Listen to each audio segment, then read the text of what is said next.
예, 금요일 묵상의 시간입니다. 심판의 날은 반드시 곧 도적같이 다가올 것이다. 심판의 날은 반드시 곧 도적같이 다가올 것이다. 자, 이런 제목으로 또 이번 주간 마지막 묵상 나누겠습니다.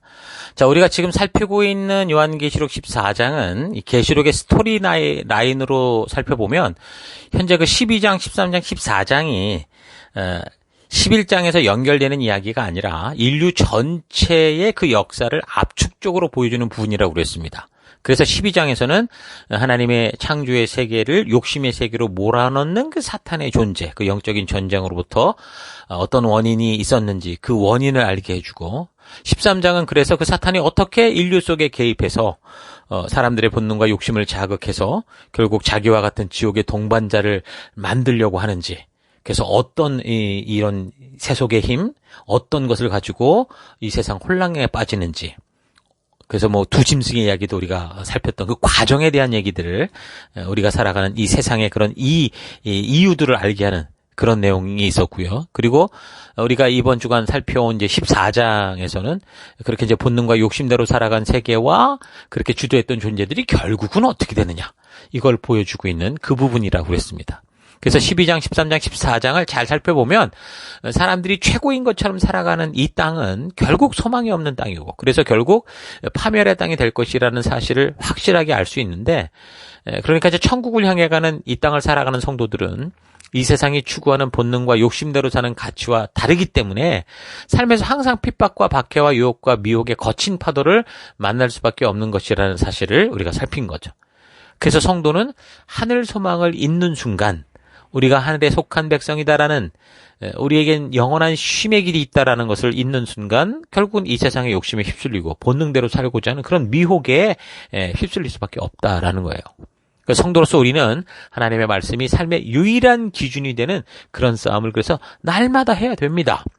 우리 삶 속에서 날마다 말씀을 읽고 묵상하고 고민하고 연구하고, 그래서 우리 지체들과 나누고 바른 하나님의 뜻이 무엇인가를 만나는 거듭난 하루하루를 매일 살아가야 되는 거죠. 그러기 위해서 다른 어떤 것보다 말씀을 우리가 바르게 묵상해야 되고, 말씀 안으로 들어가야 되고, 바르게 알아야 되고, 그래서 더불어서 우리가 그 말씀을 깨닫고 하나님의 진심을 알게 될 때 다니엘처럼 하나님 앞에서 정말 그 말씀대로 살겠노라고 뜻을 정하고, 이 세상이 어떻게 우리를 위협하고 협박하고 어떤 식으로 우리를 대한다 하더라도 우리는 믿음으로 말씀의 길을 따라 살 것을 결단하고 인내하면서 나아가야 되는 겁니다. 그게 지금 이제 결국 14장을 통해 우리가 살펴보게 되는 우리 성도로서의 삶의 본분이다라는 거죠. 자, 그렇다면 우리가 이렇게 하나님의 말씀의 약속을 믿고 인내의 싸움을 할 때, 그럼 하나님께서는 무엇을 하는가? 우리가 그런 싸움을 해 나간다면 하나님 뭘 하시는가? 자, 14장 14절부터 보겠습니다. 또 내가 보니 흰 구름이 있고 구름 위에 인자와 같은 이가 앉으셨는데 그 머리에는 금 면류관이 있고 그 손에는 예리한 낫을 가졌더라. 누구를 말하는 겁니까? 바로 예수님을 말하는 거죠. 심판의 그런 준비를 마치신 예수님을 보게 되는 겁니다. 15절, 또 다른 천사가 성전으로부터 나와 구름 위에 앉은 이에게, 그러니까 다른 천사가 와서 이제 그 예수님께 말씀을 드리는 거죠. 큰 음성으로 외쳐 이르되 당신의 낫을 휘둘러 거두소서, 땅의 곡식이 다 익어 거둘 때가 이르렀음이니이다 하니 구름 위에 앉으시니가 낫을 땅에 휘두름에 땅의 곡식이 거두어지니라. 그러니까 천사가 모든 것이 준비됐고 모든 것이 끝이 왔다는 걸 알려주니까 결국 예수님이 이제 추수의 그런 어떤 이 일들을 하시는 걸 보는 겁니다. 그러니까 요한이 보게 된 장면이 바로 그런 거죠. 우리 주님께서 마지막 추수를 준비를 마치고 그리고 추수를 하시는 것을 보게 된 겁니다. 그러니까 하나님께서는 그동안 교회 안에 또 여러 가지 알곡과 가라지가 함께 있었는데도 그냥 자라게 두셨죠. 가라지를 뽑다가 알곡까지 다칠까 봐 그대로 두라고 그러셨습니다. 그러니까 교회가 도대체 천국 같지 않고 어떻게 보면 별로 이상한 사람들이 다 모여있는 게 뭐 이게 교회냐라고 생각할 수밖에 없었던 게 바로 이런 원인도 있을 수 있다는 거예요. 그러니까 우리가 살아가는 교회가 거룩한 곳이라기보다 왜 이렇게 변태 같은 사람들, 위선자들, 거짓말쟁이들이 이렇게 많은지 이런 것만 봐도 충분히 이해할 수 있죠. 이럴 하나님이 이런 걸 만든 게 아니라 알곡과 가라지를 함께 한 공간에 있게 함으로 말미암아 그 가라지들이 바른 알곡의 모습을 보고 변해갈 수 있는 기회를 주신 겁니다. 그러나 더불어 그렇지 않은 사람들, 욕심과 이 탐욕에서 헤어나지 못하는 많은 사람들이 있었기 때문에 결국 많은 사람들이 교회당을 열심히 다니고 있는 것 같은데 결국에는 그게 종교의 옷을 입은 거지. 그러니까 종교의 옷이라는 건 내가 바라고 기대하고 소망하는 것을 얻기를 소망하는 그런 것을 종교라고 하는 거 아닙니까? 그런 종교의 옷을 입고 있었던 거지. 하나님이 우리에게 말씀해 주시는 진정한 그 말씀의 길, 하나님이 창조하신 그 하나님 백성다운 길, 그런 길을 걷는 믿음의 옷을 입은 사람들이 교회 안에 드물게 있을 수 있다라는 것을 우리가 알 수 있는 겁니다.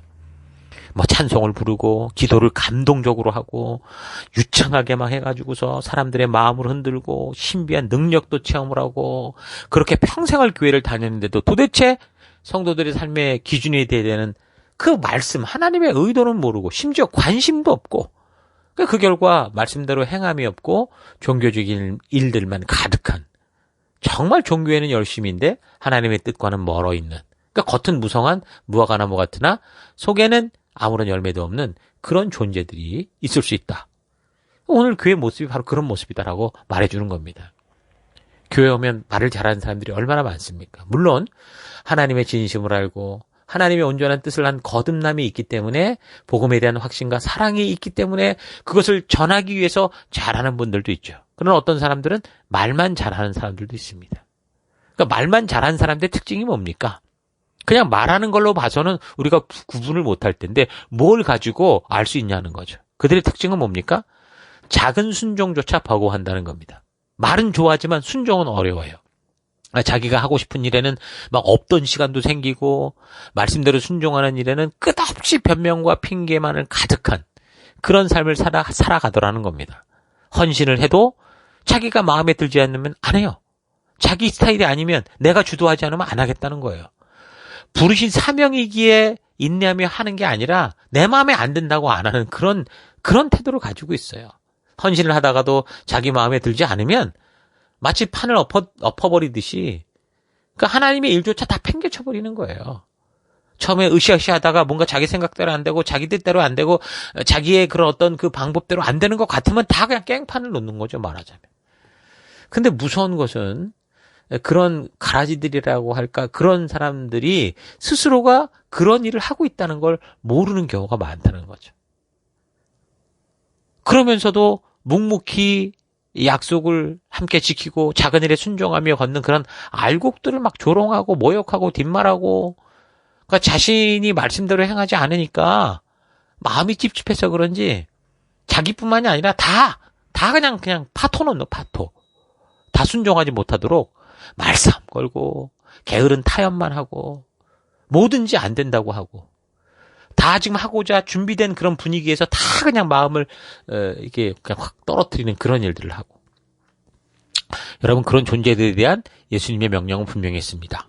그대로 돌아, 알곡이 상한다는 거였죠. 마태복음 13장 24절, 예수께서 그들 앞에 또 비유를 들어 이르시되 천국은 좋은 씨를 제밭에 뿌린 사람과 같으니 사람들이 잘 때 그 원수가 와서 곡식 가운데 가라지를 더 뿌리고 갔더니 싹이 나고 결실할 때 가라지도 보이거늘 집 주인의 종들이 와서 말하되 주여 밭에 좋은 씨를 뿌리지 아니했나이까? 그런데 가라지가 어디서 생겼나이까? 주인이 이르되 원수가 이렇게 하였구나. 종들이 말하되 그러면 우리가 가서 이것을 뽑기 원하시나이까? 주인이 이르되 가만두라. 가라지를 뽑다가 곡식까지 뽑을까 염려하노라. 그러니까 둘 다 추수 때까지 함께 자라게 두라. 추수 때 내가 추수꾼들에게 말하기를 가라지는 먼저 거두어 불사르게 단으로 묶고 곡식은 모아 내 곡간에 넣으리라 하리라. 그러니까 이 마태복음 13장에서 예수님이 말씀하시는 그 분명한 추수의 때가 바로 여기 지금 계시록 14장의 이 구절의 이야기입니다.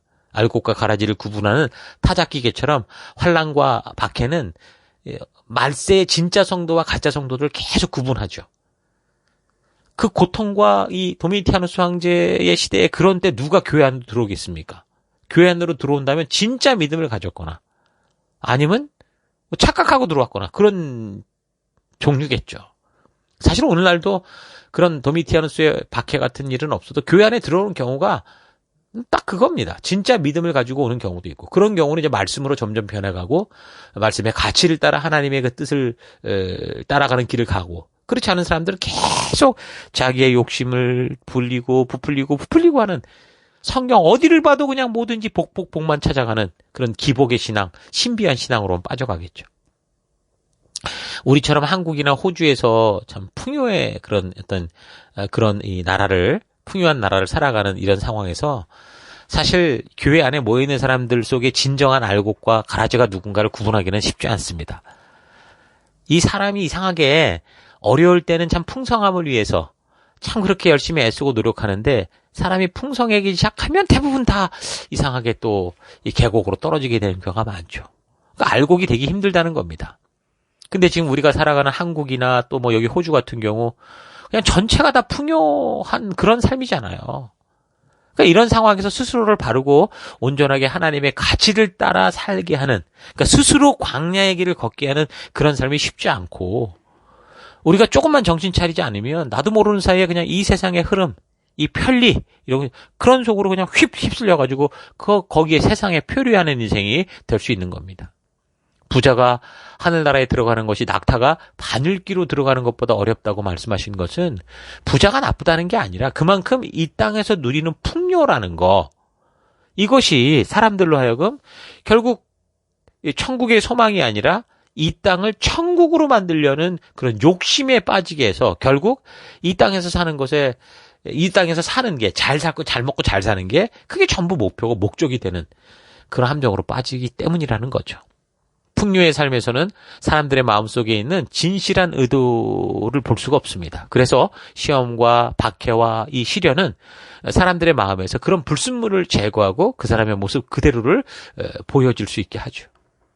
그러니까 시험과 시련이 있다고 거룩한 사람이 되는 게 아니라 그렇게 적나라하게 나의 본 모습이 드러날 때 어떻게 해야 돼요? 하나님 앞에서 회개하고 겸손한 모습으로 나아가 말씀으로 나를 깎을 것인지, 아니면 자기의 본능적인 모습 그대로 그냥 욕심부리고 이를 갈고 억울하고 억울해하고 교만하면서 그렇게 살 것인지, 그러니까 스스로 선택하는 결과에 따라 거룩할 수도 있고 더욱더 악해질 수도 있는 겁니다. 사람들은 누구나 잠재적인 사탄적 존재일 수 있어요. 지금 우리가 돈이 없고 권세가 없어서 이렇게 겸손한 것처럼 살아가고 있지만 사람들에게 수많은 돈과 높은 권세가 주어진다면, 그런데 하나님과 바른 인격적 관계도 없고 하나님의 말씀의 그 가치로 철저하게 무장되어 있지 않다면 어떻게 되겠습니까? 사람들은 어느 순간 주변의 사람들이 우습게 보이고 자기의 돈과 권세를 이용해서 짓밟고 조롱하고 그냥 배고프고 늘 배고파서 계속 뭔가를 자기 안으로 쌓아놓고 살아가는 그런 식의 삶을 살아가는 그런 삶이 될 수밖에 없다는 겁니다. 하나님께서는 우리의 이런 중심을 보고 계세요. 그러니까 가난하고 연약한 이 겉모습이든 또는 부자의 권세를 가진 겉모습이든 하나님께서는 그런 겉모습을 보는 게 아니라 중심을 보고 계시고 그 중심의 뜻을, 의도를 알고 계시다는 거죠. 사람이 알곡인지 가라지인지는 겉모습을 통해서는 알 수 없어요. 오직 사람의 중심을 보아야 알 수 있는 거 아닙니까? 그래서 오늘 내가 성도로서 살아가는 삶은 어떤지, 진정으로 우리 주님이 오실 때 알곡 같은 그런 삶을 살아가고 있는지, 아니면 늘 교회 안에서 불평과 불만을 터뜨리고 열심히 순종하는 사람들도 힘들어하고 부정적이게 되게 하고 있지는 않은지, 그러니까 선한 영향력이 아니라 악한 영향력을 끼치고 있지는 않은지 좀 차분히 되돌아볼 수 있기를 바랍니다. 어떤 사람은 그 사람으로 말미암아 부정적이고 침울한 분위기도 밝고 힘차고 뭔가를 해보려는 긍정의 분위기로 만들어가는 사람들이 있습니다. 저는 우리 모두가 그런 사람들이 될 수 있기를 바랍니다. 우리가 셀 속에서 생명을 낳는, 생명을 세워가는 참으로 소중하고 귀한 사명, 우리가 존재하는 이 이유를 감당해 가는데 사실 이것이 쉽고 만만한 것은 아니기 때문에 어렵게 느껴질 수도 있지만, 바로 그런 때 서로가 힘을 모아서 이 주신 사명에 더 집중하고 하나 되고 소중한 땀을 함께 흘리며 감당함으로 하나님께서 그렇게도 소중하게 찾으시는 그 한 생명 한 생명을 우리의 이 셀 가족을 통해, 우리를 통해 우리 하나님께서 인치시도록 인도하는 그런 귀한 그런 사역으로, 사명으로 하나 될 수 있기를 바랍니다. 자, 계속해서 14장 17절, 또 다른 천사가 하늘에 있는 성전에서 나오는데 역시 예리한 낫을 가졌더라. 또 불을 다스리는 다른 천사가 제단으로부터 나와 예리한 낫 가진 자를 향하여 큰 음성으로 불러 이르되, 너의 예리한 낫을 휘둘러 땅에 포도송이를 거두라. 그 포도가 익었느니라 하더라. 천사가 낫을 땅에 휘둘러 땅에 포도를 거두어 하나님의 진노의 큰 포도주 틀에 던짐에 성 밖에서 그 틀이 밟히니 틀에서 피가 나서 말 굴레까지 닿았고 1600 스타디온에 퍼졌더라. 자, 여기서 지금 추수한 이 포도송이는 뭡니까? 결국 가라지들을 말하는 거죠.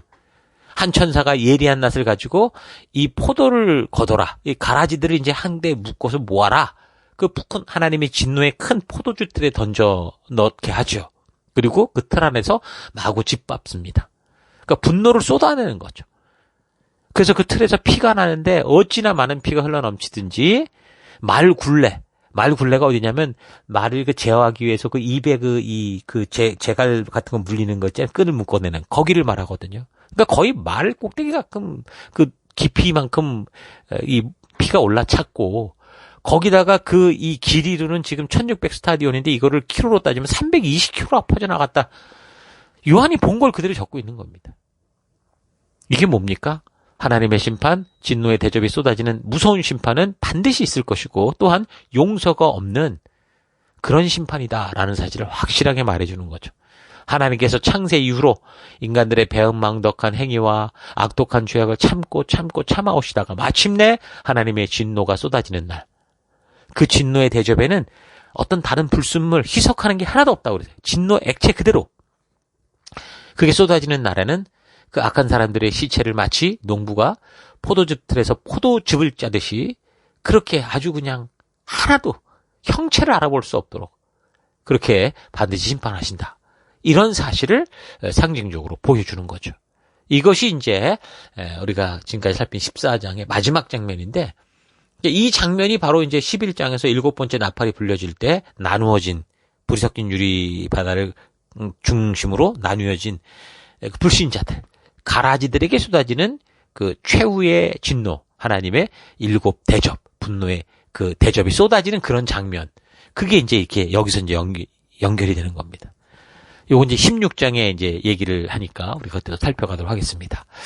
자, 이렇게 지금 12장, 13장, 14장에 대해서 우리가 살폈는데 이 12장, 13장, 14장은 인류의 역사가 왜 이렇게 흘러가는지 그 원인을 말해주고 그래서 먼저 하늘에서의 싸움, 그로 인해 이 땅에서 이제 벌어질 일들을 보여주고 그 결과 인류의 역사 속에서 사람들의 세상을 이렇게 혼란스럽게 하는 존재가 누구고 어떤 일을 하는지 그 과정을 밝히는 거죠. 어떤 존재를 이용해서 그런 짓을 하는지 그 실체를 낱낱이 밝히면서 결과적으로 그런 식으로 살았던 삶의 결과에 대해서 진노의 대접이 쏟아진다라는 이 하나님의 심판에 대해서 얘기하는 게 바로 12장, 13장, 14장.